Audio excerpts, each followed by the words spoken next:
Hey, what's up, guys? So today we're starting a new segment. It's called In the Tune. And what I'm going to do is accept tunes from outside people that basically want me to review what they've got, kind of take an understanding of their combination, their current tune, maybe some data logs, and, make any recommendations, see if there's anything I can point out that, might be problematic. So for this first session, this is coming from Nick out in South Carolina. And I've got on the screen here kind of a rundown of his combo. Now, there's some details I don't have specifically, so, how far we'll get with this, we'll see. And the other thing I want to say about this is that with this particular car, being a turbo car, it's really, really important to get the fuel and spark in a safe place. And he kind of made a comment early on that that's one of his big focus points, is making sure that this is a safe tune and that the block lives. So we're going to run through some stuff today and see what we can find out. So quick rundown. It's a 90 Mustang, A9L computer with the 5-speed. It's a 331 stroker, studded and girdled, 327 gears.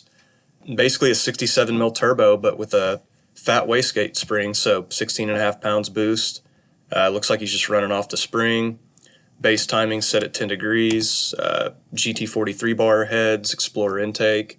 So wants to know, should I go with a 75 mil throttle body because I'm boosted for better airflow?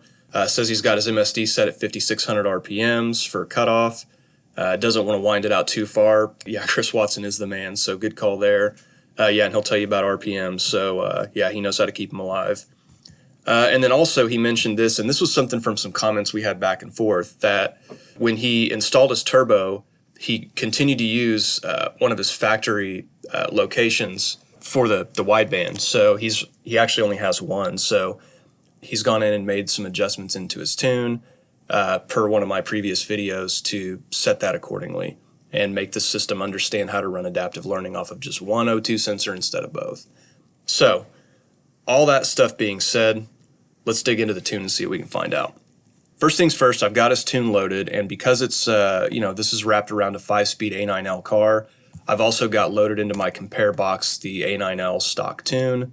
And the very first thing I want to do, just because I don't know who tuned this, where it came from, don't know anything about it, so I'm just going to jump into the differences. And I'm really just curious, mainly, what's been changed from stock. A couple quick things I see here. So it looks like EGR system's been deleted. It's at least turned off in his tune. I'm sure it probably is gone. I see some other stuff here, like thermactor's been disabled, canister purge disabled. So this is not necessarily a problem, but this is a red flag for something we need to look at. This is the per load switch that determines how your fueling logic is going to work based on load or per load with a more traditional calculation. So we'll want to take a closer look at that.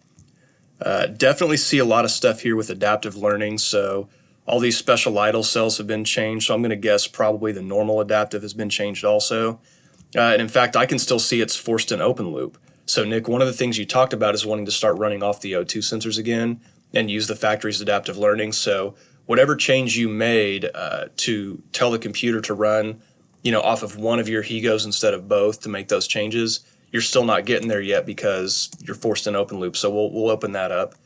This is a little concerning to me.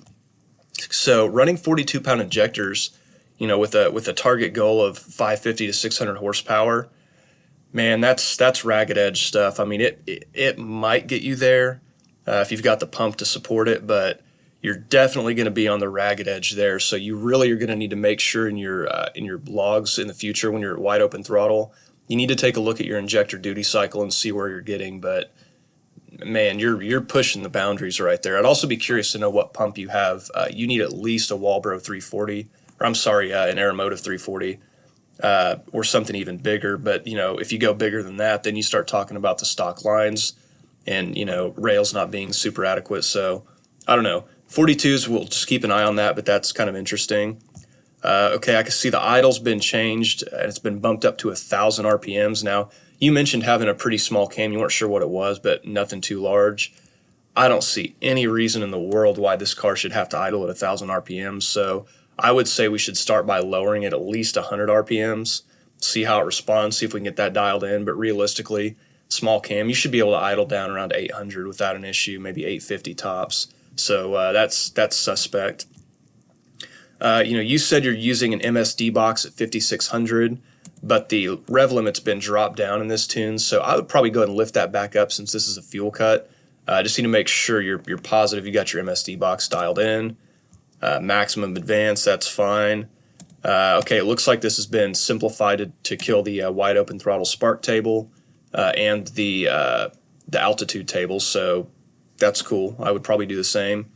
And then some other things here. So, okay, so nothing too crazy, but let's kind of jump into a few things. So let's start with what you talked about with your adaptive learning. So you want to start running off of one sensor, but the first thing I notice is that your fuel is not allowing closed loop right now. It's forced open loop. So one of the first changes I'm going to recommend we make here is to go to a closed loop.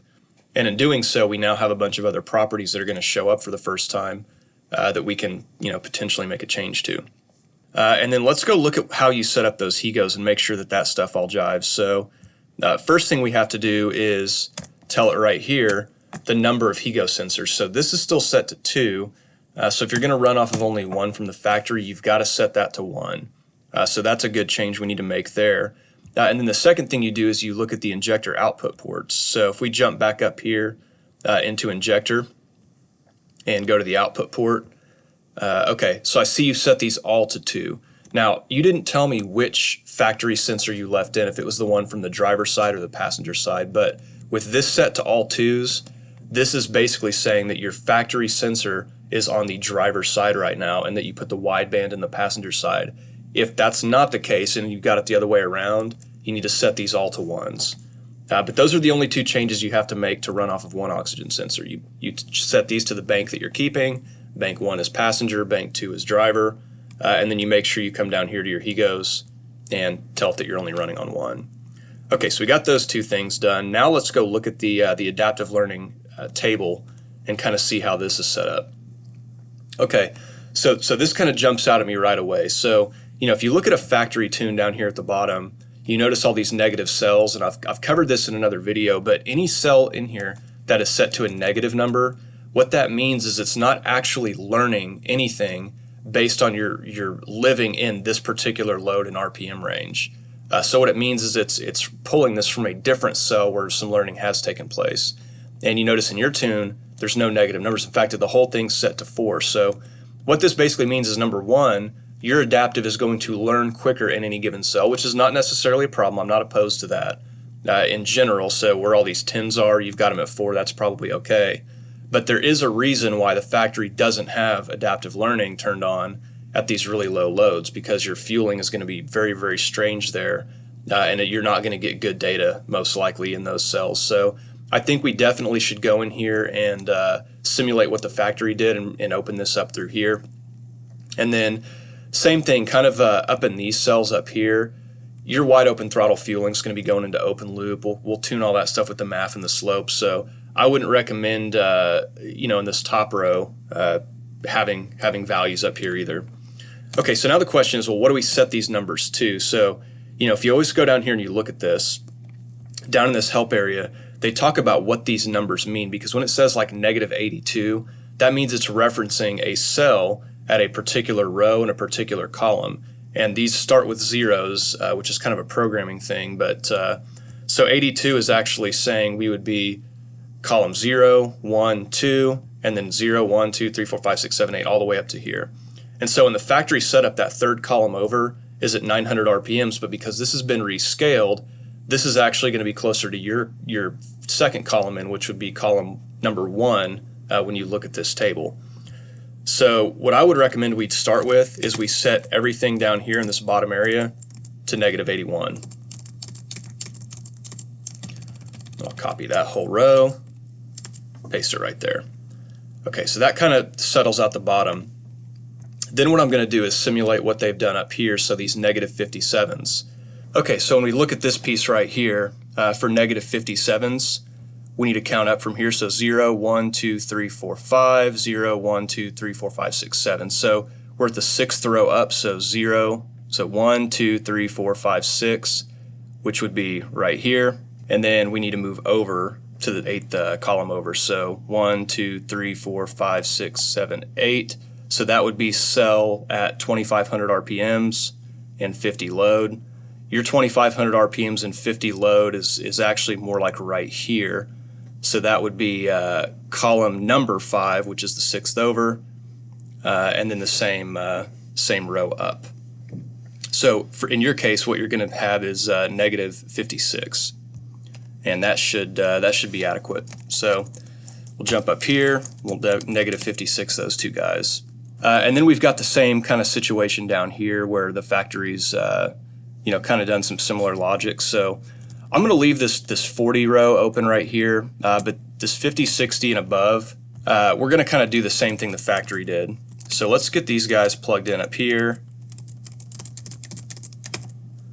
Okay, probably 61 is where we want to be down here, since this has moved over, because 1 would be your 1,000 row. So where you had these 63s, 2, 3, you were at 1,100, so 61 is probably a good place here. So we'll do 61, go ahead and do 51 here, and 41 here. Well, let's leave that alone. So that's probably a little bit better and better off for your adaptive learning. Now, we also have the special idle cells that have been messed with here, and these are all set to 4s. So what I'm going to do is I'm going to go back to factory spec here for these special idle and neutral. And then for these drives that are at negative 57, again, going back to this table and figuring out where 57 would be. 57 would be out here. So 0, 1, 2, 3, 4, 5, 6, 7, 0, 1, 2, 3, 4, 5. So again, we're at 2,500, 50. We've determined that's negative 56. So we're going to throw negative 56 in here, negative 56 in here. That gets our adaptives, at least in somewhere where they can function a little bit. So I'm good with all that. Okay, your maximum amount that the adapters are allowed to adjust either way have been opened up a little bit. The factory only allows for about 12% adding fuel or removing fuel. So when this is at 1, when your camera refs are at 1, it means it doesn't think you need any extra fuel or to cut it. And as it goes up and down, it's adding or removing fuel.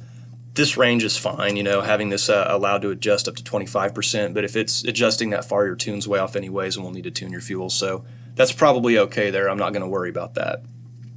And then your temperature control.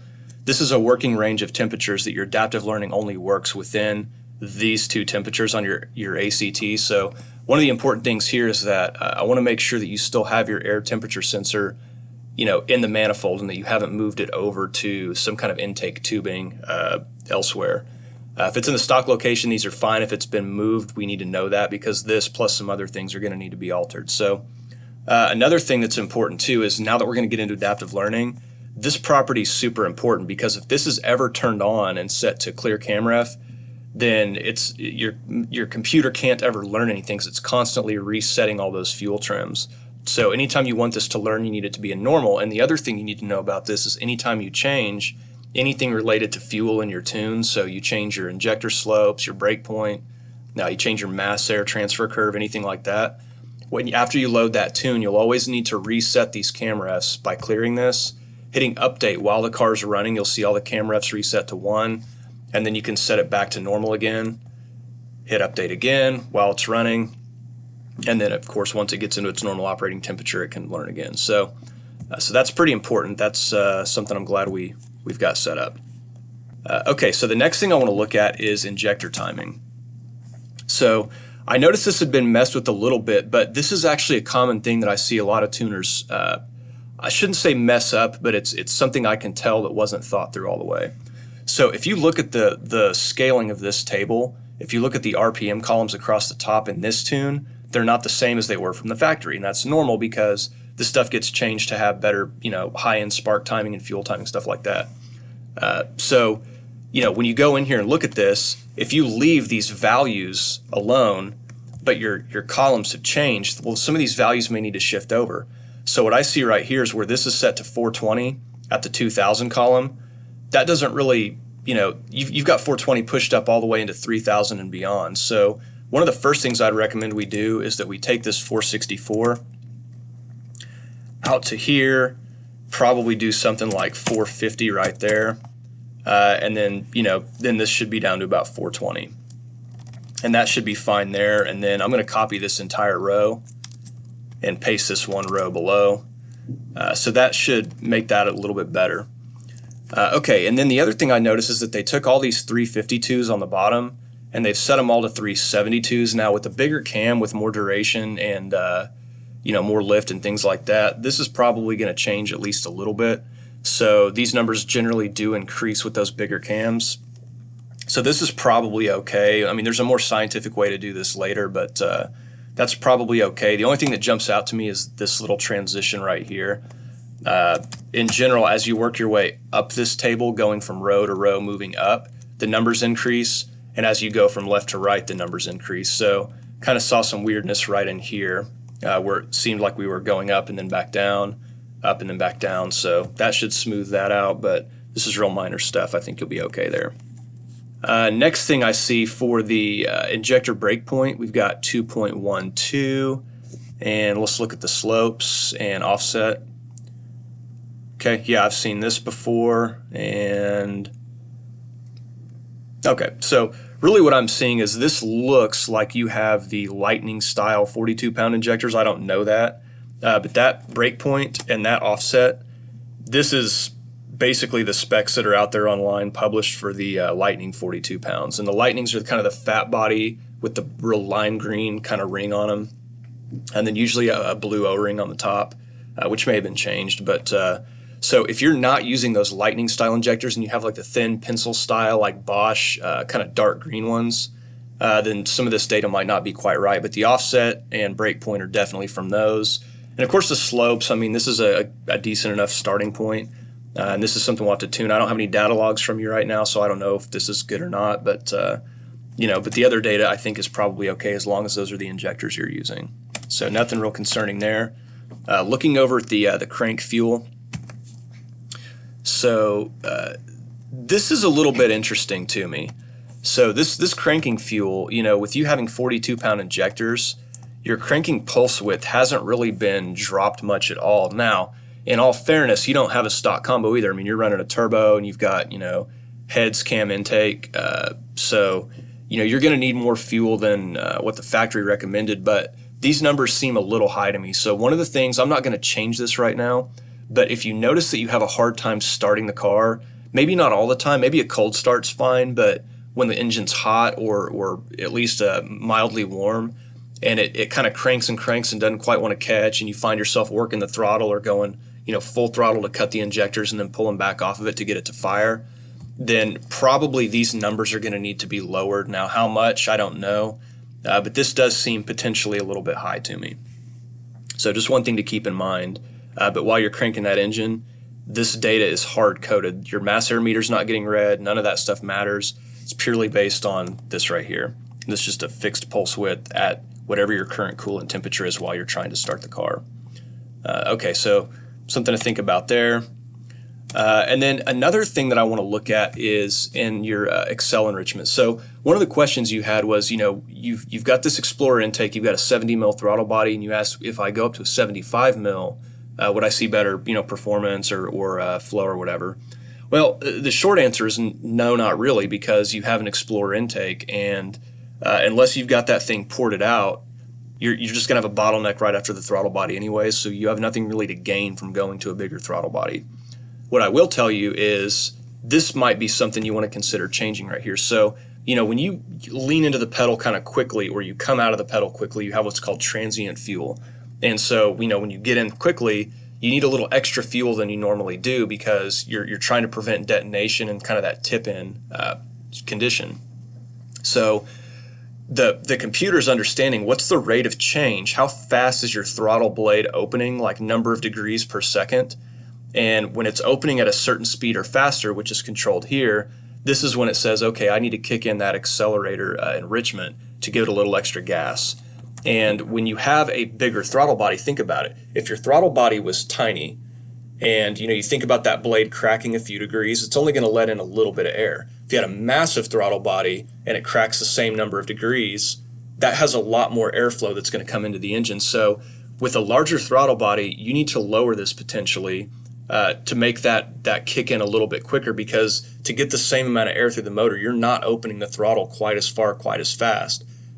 You don't need to. So, you've only got a 70 mil factory and a Fox body, I think was like 58. So I would probably just try lowering this to something like 8. Not a huge difference, but might help you out a little bit on kind of having a smoother transition, when you're trying to get a little bit of that Excel fuel. The other thing you might consider too is when you get down into these cells right here, particularly these 2 rows, but maybe the bottom row as well, you might consider increasing some of these numbers. And this is basically determining, how much fuel is coming through when you're asking it to enrich. And this is some stuff that you might want to mess with. So anyways, we'll leave it alone for now. I'd need to see some data logs to know if that's really worth doing, but it's something to consider. Now, another thing that we need to do is we need to control the part where we determine, when you're going to go into open loop, how long does it take you to go into open loop? And if you look over at the A9L tune, and I can tell what a lot of what you have right here is based on, and you go up to this guy right here, you'll notice this setting, this time at high load to force open loop. So you don't need that at all. This is one of those decipher things that he does with his A9L tune that I really like, is setting that to 0 so that there's not a wait, and then lowering this down so that this can happen quicker. These are 2 really good settings to put in here. So I'm just going to recommend we do that. No reason not to. This is something else I noticed in your tune, is this Lambda reset switch. This is probably not a bad idea. When I run boosted cars, I do worry sometimes about what happens when you transition between closed loop and open loop. And if you read the description, the whole point of this is to make sure that it doesn't command anything leaner than 14.64 as it's transitioning. And that's probably a good thing to do. So I would leave that alone. You're probably good there. Okay, so last couple things on fuel that I just want to take a look at. So there's a couple of these weird multipliers that Ford put in here from the factory for whatever reason, and this multiplier is changing your fuel. So I'm going to set both of those to 1 because you have good fuel control tools all around you. This is just a weird multiplier that's actually kind of messing with what you're really trying to do, so I don't see a point in keeping that around. So we're going to ditch that. I want to get back to this concept right here. This was one of the biggest things that jumped out at me in the tune. This switch has been changed from its default setting. So what that means is, when you're trying to figure out how to calculate your per load, and per load is what you're fueling, your open loop fuel table is based on, you can either calculate it based on the load, which is exactly what your spark is doing, or you can create something based on kind of an understanding of what your maximum load is at a given RPM, and there's a curve to that. I'm going to switch this back to how the factory had it, and then you notice there's a new table that shows up right here. Again, the point of this table is to say at a given RPM, if I'm at full throttle, naturally aspirated, keep that in mind too, naturally aspirated, what would be the maximum load I could achieve? And you'll see that peak wherever you hit your peak torque, and then it'll dip back down as your RPMs go higher. And this is something you kind of have to tune with your naturally aspirated combo before you add the boost to be able to use this the right way. My guess is that your tuner switched this so it wouldn't work this way and it would just work off of load because you already have a turbo, you're already boosted, you never did these data logs, so he doesn't know specifically what this should be set to, and he may not have good data to work from. So he's just doing it off of load instead. So it doesn't mean that that's a problem. That's not necessarily a bad thing to do. I don't recommend it, but it can work. But if you're going to do it that way, you have to pay closer attention to your open loop table because things are not calculated the same way. So in general, let's pretend for a minute you had a naturally aspirated application and that you were doing this per load calculation the way the factory does it. And you had everything all dialed in based on your combo and kind of what that curve looked like of peak load at different RPMs. Okay, so you'd come here and what you'd notice is that your per load at wide open throttle would basically always be right, hovering around 100, probably between 95 and 105, kind of across the board, regardless of your RPM. So you would be very flat and consistent with your fueling all the way through here. And so this is a lot easier way to tune fuel, to have a little bit of a flatter understanding of things, because again, it's based off of the understanding of that curve of your max load. So things are more predictable across RPMs. That's the whole reason why when you look at this table, it's not based on RPMs. It's just based off of coolant temperature and per load. because this is already kind of factored in RPMs because of that load scaling. So if you're not doing it this way, which he's flipped that switch, or tuner flipped that switch to base this off of actual load, then what you're going to see in a naturally aspirated again is your load's going to peak at some point, and then it's going to go back down at some point. And you have to take that into into account when you're doing this, or you're going to have issues, and you can't super accurately do that. Now, you're in a boosted application, and you notice the highest row in here's 90 anyways, so either way, when you're at wide open throttle, you're without any question going to stay in this the entire time, and you're never going to fall below that until you start to get out of the throttle. But some of these mid cells right here are suspect. So if you look at what the factory had, I'm going to go back to the factory tune for a minute. You notice that they kind of have a transition. So really I'm focused on this 180 column. This is your operating temp, kind of these two guys right here. And you notice the computer's commanding 14.64 until you go from 55 to 70 load, and then they start to richen it up, and then they richen it up a little more as you're going to the top of that. So this tune's kind of the same way. It's 14.64 to here, but then it drops all the way down to 12 by 70 load. And there's not a reason to do that, even with this switch in place. That's pretty rich right away. I don't think that's really necessary. So if you're going to leave this as is, you might consider raising these guys up a little bit. Probably as much as like in this area, probably 12.8 would be a good point.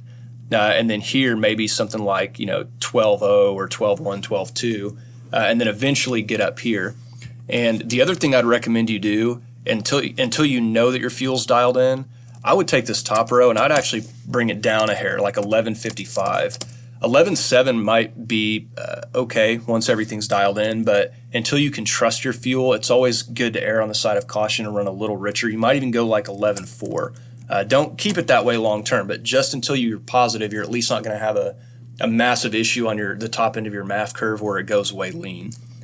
So I'm going to leave that at like 11.52, and then I'm going to do the same thing for this next row down. Until you can trust your fuel. Once you can, we'll go leaner. And then right here, I'm going to open this up to, let's go to 12.6 for right now. So I'm going to throw these here. Now, the other thing you notice is that this tuner has kind of modified this area of the curve as your temperature's a little lower. So you're kind of going through your warm-up cycle, and your temperature's working its way towards operating temp. But in this mid-range right here, the computer starts richer and then slowly gets leaner as it warms up, because the engine wants to have more fuel when it's colder. So kind of in this mid-range right here, this has been leaned out. Now, I'm not opposed to having these cells down here at 14.64. This is really low load, so this is fine. But as this does climb up, you might want to consider making this just a hair richer. So what I'm going to do is I'm going to grab all of these cells right here, and from here to here, there's tools in binary editor to interpolate. And what that means is it's taking this value and then averaging out based on your column headers in between, and it averages things out for you and kind of gives you a smooth transition. So I'm going to do that there, and then I'm going to do the same thing through these rows as well. So that'll give us a little bit of a transition up to operating temp. And then down here, this is a little funky too. So I'm gonna come through here, and I'm gonna do the same thing horizontally. And I'm going to bring this up just a little bit. So let's bring that up to 13. Let's bring that up to 13.8, 13.7. That'll work. Okay, then let's run that again. Okay, so that's probably a good curve. Again, eventually we might go a little bit leaner up here, but this is probably better as a starting point until you know what you got. And the last multiplier I want to bring to your attention. This is with any tune. This is something that's given me fits before. I couldn't figure out why it was commanding such rich fueling after startup, but this is an issue right here. So based on your air temperature sensor, when you're at 0 degrees, which is super cold, but and you're not going to hit that in South Carolina, but you have really rich. It's asking things to be like 20% richer, and then by 76 degrees air temp, then it's normal. I don't know if you drive around in winter. I honestly don't know how cold it gets there, but if you have days down in the 30s, 40s when you're driving, it's going to be quite a bit richer down here. So one of the things you might consider is like lifting that up. You're probably not going to be in these bottom cells ever, but lifting that up a bit so that it doesn't have so much of an impact, because it'll make things run really rich during those cold starts around freezing temps. And again, because your base open loop and your startup open loop are already built to consider that stuff, I don't know, just seems a little bit weird to mess with. So I think we're all good there. Let's take a look at this guy. Okay, this is another good thing in the tune. If you do things with per load and kind of get that dialed in the right way anyways, this should become a lot less relevant.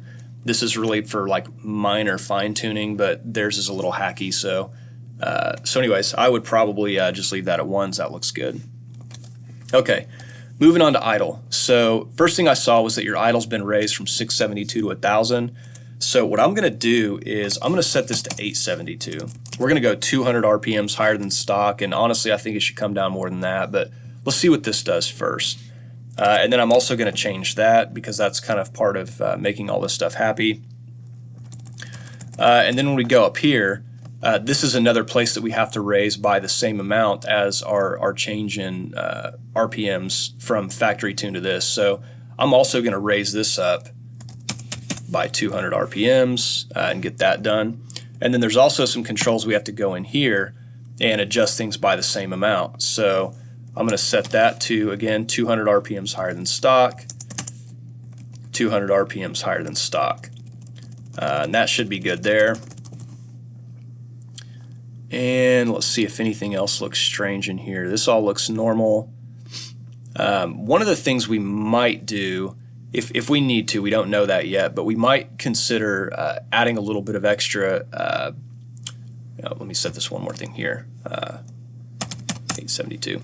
Might consider adding just a little bit of extra idle air in these areas right here. So this declutch and this offset. If you notice your car's stalling for any reason, and this might be the case until things are really dialed in, we may increase these numbers to prevent that stall, but should be okay for right now. Okay, and then going through these other adders. Okay, so this is a problem in the tune. This is really strange that they didn't change this. So when you increase your idle RPMs by X amount, doesn't matter. In this case, we're up 200 above stock. It's really imperative that you come in and change these RPMs by about the same amount, because this is what saves your ass when you clutch, you come to a stop, and your RPMs are falling down really fast. This is what saves you. So what it's basically here for is it adds idle air, which in turn adds fuel and peps the motor back up when you dip to a certain RPM to prevent it from stalling. Well, you're waiting in this case all the way till you're dropping below 600 and continuing to drop before this has any effect at all. You definitely want to bring this up same amount as the rest of your tune. So now that stuff's going to kick in around 800, and you shouldn't dip too far. This is really important stuff, though. I'm really surprised that wasn't done in your tune, so that was a good catch. Okay, ISC crank duty cycle. This is probably fine for right now. Again, the only reason I would be concerned here is if you're having trouble starting the car when it's hot. If you are, let me know. And between this and your crank fuel, we might mess around, but probably okay.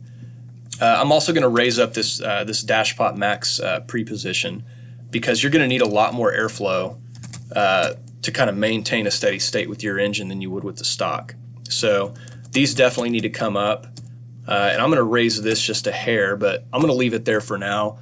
Nick, we can get back together in another day and kind of talk more about how we really tune that, but that's probably going to be an okay spot for now. Okay, the rest of this stuff was left alone. Okay, so here's another one of these places that we should raise this up by the same amount, because now that you're idling, you have to have that idle air valve kicking in and ramping things up slower and faster. It's based around kind of what your target RPM is for idle. And because you've raised that by 200 RPMs, this is all crazy. So I'd be honestly surprised if you weren't having crazy stalling issues with this left alone, because your idle air valve was kicking in way fast all the time, and then it had essentially like it wasn't aggressive at all when you actually start to need it to be aggressive. So yeah, I'm going to take all of these right here, and we're going to raise all these up by 200 RPMs. I'm really, really shocked if you have drivability at all without this. Okay, so let's talk about idle spark. So first place we always start is right here, and this is odd to me. Well, maybe not necessarily odd. So this is kind of the starting point for calculating your idle spark, and you notice this is 3 degrees higher than stock, which is not necessarily a problem. Your heads are a little bit more efficient. You've got the GT43 bars; they're more efficient than those terrible E7s, and your combo might want a little more timing, so not necessarily a problem. But I just want to keep that in mind as we look at the rest. So then we come to here, and this actually is odd. So this tuner has basically through this one area. This is almost like a hack they've done, but they've hard coded this to always have a flat 3 degrees extra on top of whatever the computer would normally ask for. I don't see why you need to do that in both places. What I'm going to do is I'm going to zero that back out. You know, the real intent of this table was that when it's really cold outside, your car might do better with a little bit of extra spark, but once it's even remotely warm, you know, even just above freezing, you don't really need that. So this is like to help people in like sub-freezing climate, which you don't have. So I'm taking that out. That just pulled 3 degrees off of your idle. And then this is already adding 3 degrees here. So really the proper way to add timing, if you need to, is to adjust it right here. And keep in mind, this is actually multiplied by this factor right here. So if your car is achieving the exact desired idle RPM you're trying to get, then this multiplier 0.648 is multiplied by 34. So 34 times 0.648 is 22 degrees. And factory would be more like 20. So, you know, with that calculation, you're 3 extra degrees here versus stock. By the time you factor in this multiplier, it's more like 2 degrees more than stock. So if you really need to increase this some more, then what I'd recommend you do is set this way. Do something like that. I don't know what these numbers need to be. You know, we haven't really messed your combo, got no data logs, but this could be important. Okay, so that's set at 36 degrees. That looks better. Now you're kind of controlling this in one spot. You can go up or down from here. And then, of course, you would do your fine-tuning from here. But since this is all left to stock, I chose to just get it done, that extra timing here. If you don't need it, you can take it back out. But that's where that's going to come from. Okay. RPM. So we saw that rev limiter earlier. So what I'm going to do is I'm going to put this back to factory setting just to make sure that, you know, when you clutch, even if your normal ignition limiter kicks in, you don't still swing up a little extra and then pull fuel also.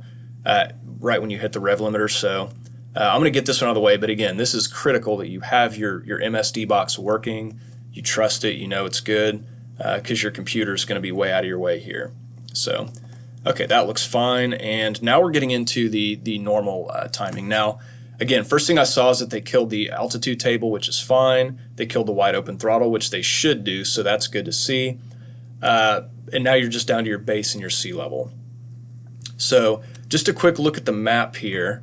Let's look at base and then let's look at sea level. Okay, I see this a lot. So these two tables are identical right now. And so essentially you're running off of a single timing map during driving conditions. What you can do though is there's a hack you can put in place where this table doesn't matter and it will run exclusively off sea level. And since these are both the same already, we should do that. And the way you control that is by, well, the hack's already done, zeroing all this out. Because this is saying basically as long as you are above this load at a given RPM, we need to run off of sea level. And if you're below this load, run off of base. Well, if it's set to 0, you can't ever be below 0, which means you will 100% of the time be above this and be running out of the sea level or altitude table.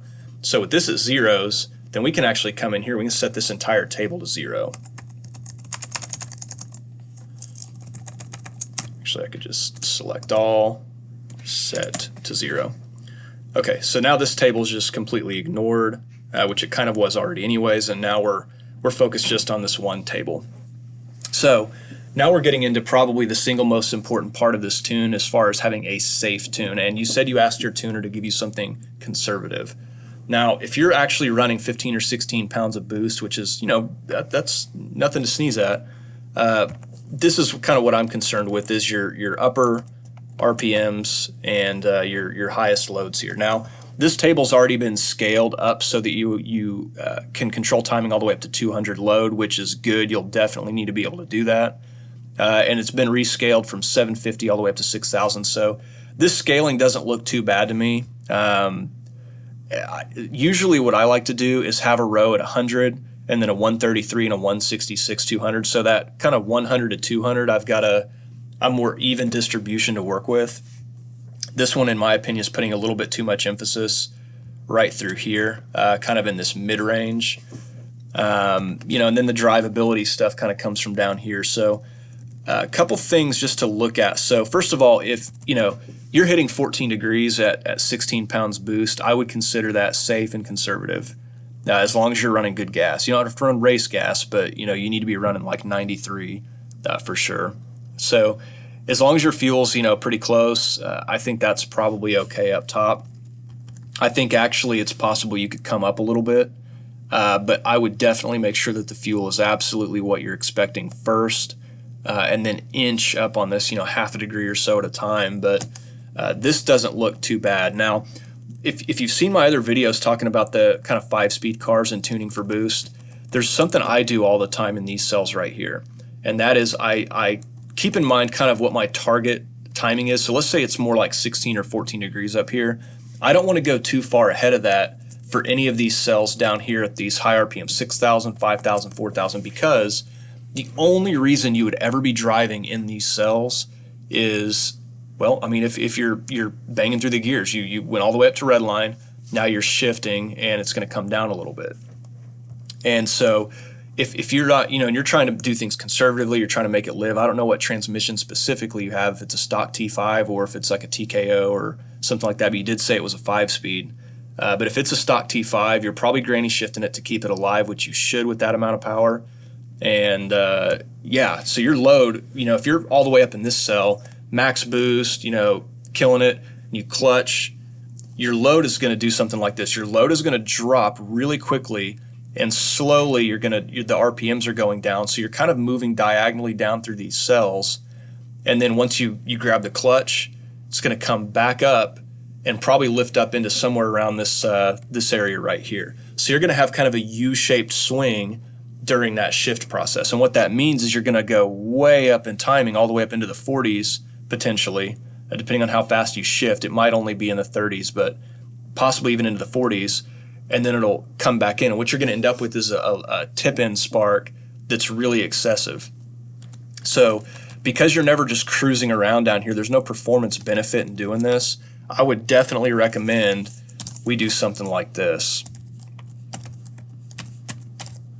Okay, this might save a head gasket for you. I had a malfunction in my pip signal on my distributor a while back that blew a head gasket because when I was at 3,000 RPMs, it freaked out and told the computer I was at double that, and as a result, I ended up at a very low load position, and I ended up down in these cells when I was actually boosted and up here, and I blew a head gasket because it jumped like 15 degrees extra timing on me.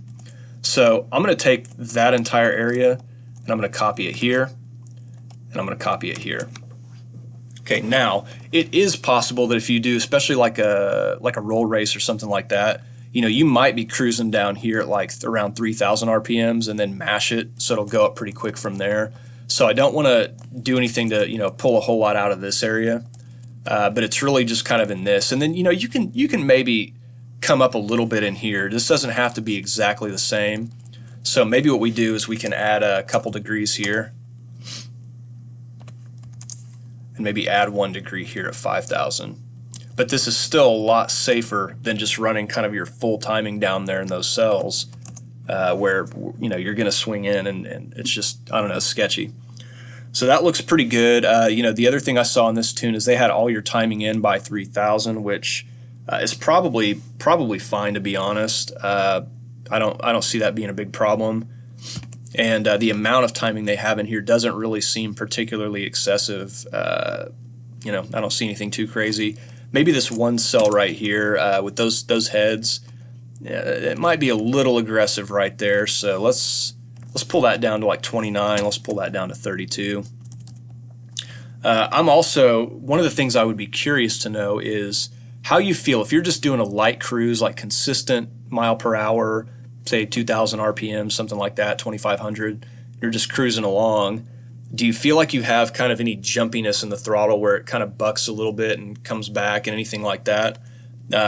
let me know, what one thing you might consider is down here in these areas, if you feel like it's really touchy and really sensitive, you might pull some timing back right here just to give you a little bit better drivability.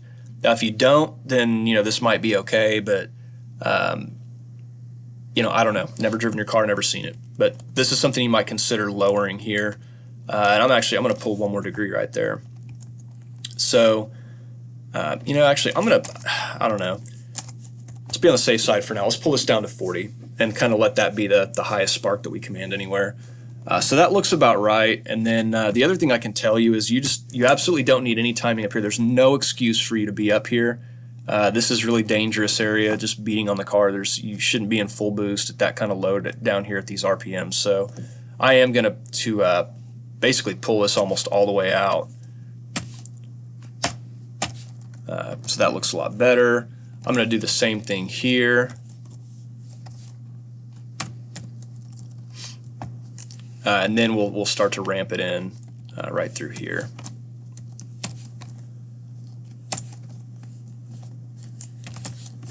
Okay, that looks a little bit better. And then kind of down low in these cells. So this looks fine. This is pretty similar to stock, really. This, nothing seems real crazy here. So I think you'll be okay. Maybe pull a degree right there. And pull a degree right there. So that looks about right. Over at 1,000 RPMs, nothing really jumps out at me. 1250. So now we're kind of climbing into somewhere where might need to pull just a hair of timing. Just given those heads, that might be just a little bit aggressive. So we'll do something like that. And yeah, I think that'll be all right. And as you start climbing through here, you should be in a pretty safe spot. So yeah, I think this should be okay. I think this is not a terrible timing map. Like I said, this is just a trick I learned. There's not really performance to be gained either way. It's just a safety net. This probably wouldn't have mattered anyways because you shouldn't be driving up there. I doubt your car was ever in these cells, but if it ever does get there, that might help a little bit. Just a touch here. So, overall, I think your spark map looks okay. Okay, nothing going on there. You do have your 331 cubic inches like you're supposed to, so that's good. Your load should be relatively accurate because of that. And everything looks fine there. Nothing's been changed here. And that all looks good. So, man, I think that's where we're at. So I know it's kind of a long video, but hey, you should get a lot of value out of that, and this could spark some conversation. So, what I'll do is I'll save this tune, I'll email it over to you, Nick, and give it a shot. And then we can give me some data to work with on this next one. We'll see how it does, and then we can start really taking a closer look at your your fueling, your mass air, your injector slope, stuff like that, and get it dialed in. And look forward to helping you out. So guys, anybody else out there that wants to have their car tuned or have me take a look at a tune and data log that they already have, drop me an email. I'll put it right here in the description in the video, or you can shoot me a message on Facebook either way, and be happy to help. So appreciate it, guys. Good luck. Godspeed.